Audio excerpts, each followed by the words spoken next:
శ్రీమాత్రే నమః. శ్రీ లలిత సహస్రనామ స్తోత్రం 39వ శ్లోకం. ఆజ్ఞాచక్రాంతరాలస్థ. ఆజ్ఞాచక్రము మధ్యన ఉన్నట్టిది. రుద్రగ్రంథి విభేదిని. రుద్రగ్రంథిని విభేదించున్నది. సహస్రారాంబుజారూఢ. 1000 దళములున్న పద్మముపై అధిష్ఠించి ఉన్నది. సుధాసారాభి వర్షిణి. అమృతమును ధారగా కురిపించున్నది. ఆజ్ఞాచక్రాంతరాలస్థ రుద్రగ్రంథి విభేదిని.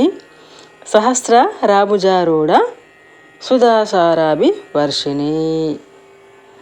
ఆ అమ్మ ఆజ్ఞాచక్రము మధ్యన రుద్రగ్రంథిని విభేదించి 1000 దళములున్న పద్మముపై అధిష్ఠించి అమృతధారను కురిపిస్తున్నట్టుగా ఆ అమ్మవారు ఉన్నారంట. ఓం శ్రీమాత్రే నమః.